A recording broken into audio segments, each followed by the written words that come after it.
Good evening, everyone. We're back once again.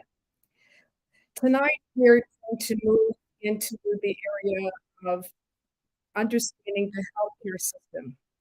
And we're going to talk about midwives. My question to you, what do you know about midwives? Has anybody in the audience ever used a nurse midwife or other midwife?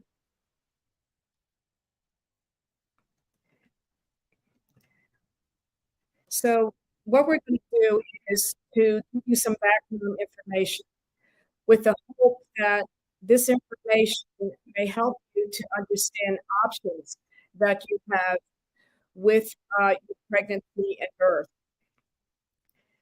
Currently, there are approximately 16,000 midwives in the United States, and that counts for all types of midwives.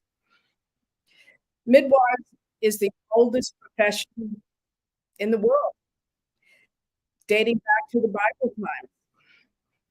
But if we were to look at the United States, what is that history? Midwives came over as a part of the slave trade and seen as a very, very important part of the community. I'm going to show slides again. It helps me to stay on point as well as giving you information that you can refer back to when you come back or look at this presentation.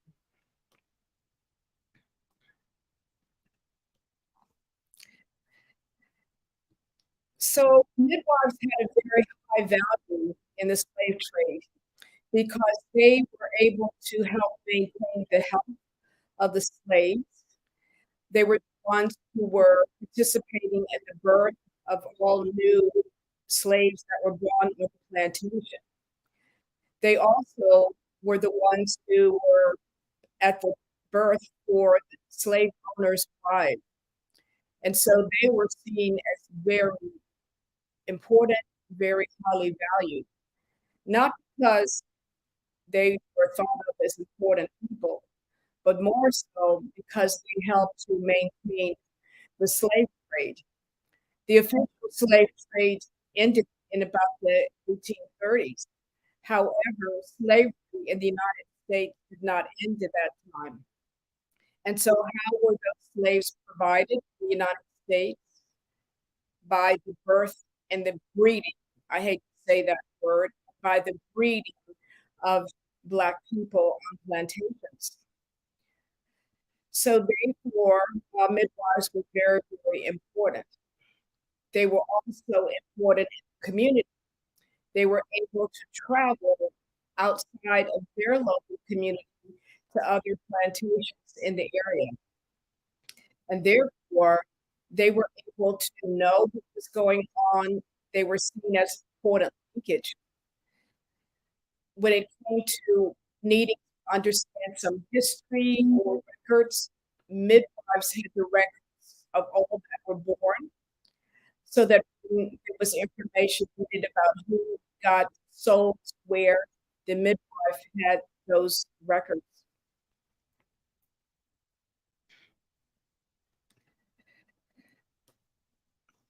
So midwives had a very important role here in the United States and were very prolific. There were numerous midwives. And in the Black community, they were known as the granny midwives, not only in the Black community, but other immigrant communities.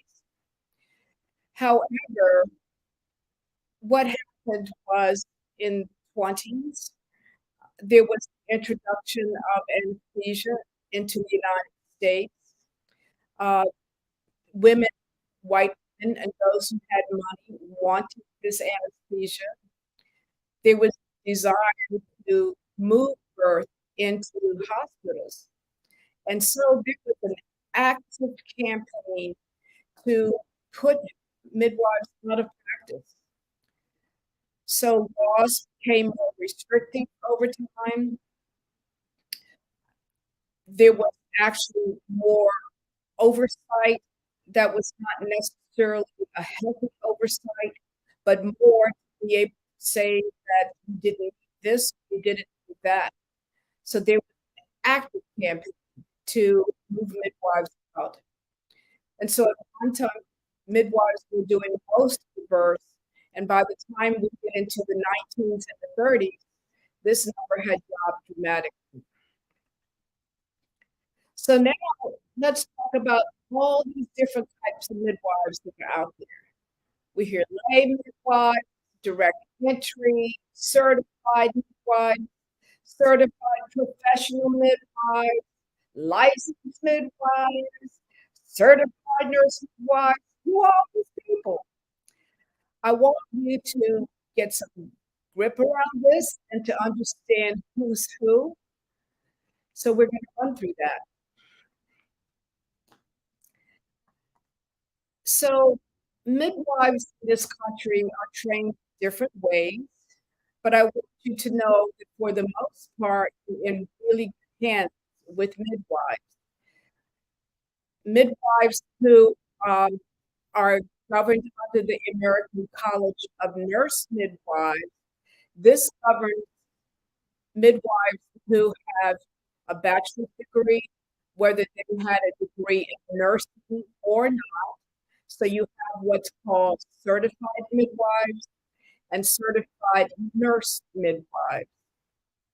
I am a certified nurse midwife, and how I became a midwife, I knew I wanted to be a nurse ever since I was a little girl. And when I was in high school, I knew I wanted to be a nurse midwife. I had done a lot of study. I was intrigued by biology. And so I knew that that was what I wanted to do. So I went on and got a bachelor's degree in nursing because I knew I could go further with the degree. And I worked as a nurse in medicine and in labor and delivery. And then I went to a program at that time, which was a nurse midwife program, meaning that I had to be a registered nurse to enroll in that program. That program was what would be called direct entry program right now, because it was a year, a very intense year. Ooh, it was the most intense education I've ever had. Once I graduated from that program, I then had to take a board examination to be able to prove that I knew what I was doing, that I had the knowledge, and then I had to get licensed in my state. Even though I was a registered nurse, I had the registered nurse license and now the nurse midwife license. That is the case also for certified midwives. They are midwives who have a bachelor's degree, have gone to a program that's accredited by the American College. It's the AMCP, the American College of Nurse Midwifery Board. And they then go through a very extensive program, many midwife programs in the United States for certified midwives and certified nurse midwives are master's degree programs. Once you complete the program, you must take board examinations, you must get licensed in your state, and you must do continuing education to keep your certification. Now, there's another route that is under the Midwives Education Accreditation Council, and this is the direct entry, what a lot of people might call lay midwives, but sometimes that term lay midwife gives the idea that you're not educated, and that's not true. These programs are about 3 years long. You have to have graduated from high school. There are 8 of these programs in the United States. They offer either a certificate, some offer an associate degree, some offer a bachelor's degree. Again, once they're finished with their training, they can also have to sit a board exam to be able to prove that they know their knowledge and that they also then have to get licensed in their state. So that hopefully will give you some sense of satisfaction that these are well-educated individuals. So what do we do? Where do they work? So the certified nurse midwife and the certified midwife work in hospitals, out of hospitals. They can do home birth or birth center birth.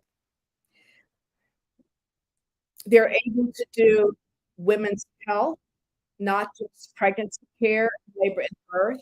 So they can do physical examination, gynecology, family planning. They can do preconception care that we've discussed, manage your pregnancy, labor, birth, see you for that 6-week checkup, and continue caring for you during your gynecology years. Certified professional midwives work mainly out of the hospital, either for home birth or birth center. Their scope of work is a bit less. They do not do the gynecology care. They do the pregnancy care, labor, birth, post delivery, your 6-week checkup, and they follow you. So the thing is, insurance and licensure is going to differ from state to state for each of these categories.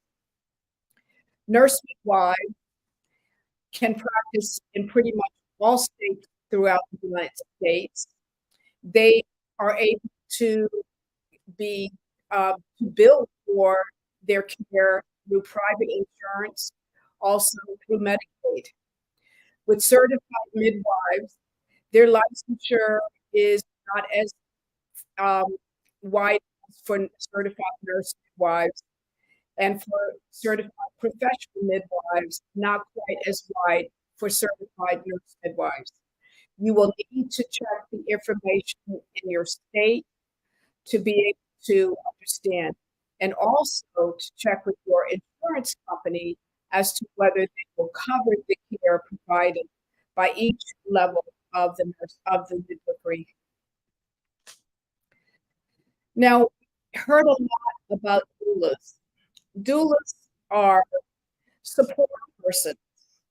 I would say that doulas have the same kind of role that mothers, aunts, cousins have had in the past by being able to provide emotional support, to be able to give you education, to be able to assist with physical support and emotional support again during birth.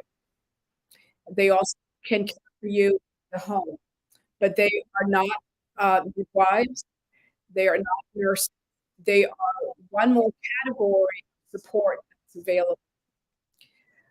So the other thing is here's information where you can find information on midwives and also doulas. I'm going to take this slide down at this point.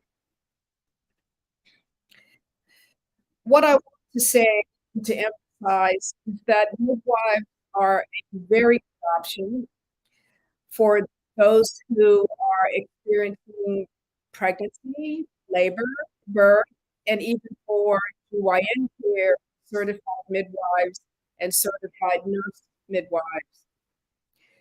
There have been numerous reports by the Institute of Medicine, by numerous medical journals that discuss the safety of nurse midwives and proven that midwives are effective in reducing low birth weight and providing better quality of care because it's more personalized care. So again, this is something for you to consider as we begin looking at different options for your care during pregnancy and birth. So thank you again for the time. If you have any questions or comments, I ask that you please send them to me or place them in the chat box. And I want you to know that I will be coming out with a free ebook very soon that will help us to look at what causes of maternal death in the United States. What can we do about this? If you've enjoyed the information that I've shared with you tonight, I ask that you will like, that you will share this information with your sisters, aunties, mothers, daughters, nieces, nephews, husbands, everybody, and that you will subscribe to my channel. So thank you so much. We're going to continue looking at different things, such as what about doctors? Do we know about the different doctors and medical providers you encounter when you go to the hospital? It's important to know who they are, particularly when you go to a teaching hospital. So thank you so much. I enjoyed my time with you. I look forward to talking with you again tomorrow. Thank you. Have a good evening.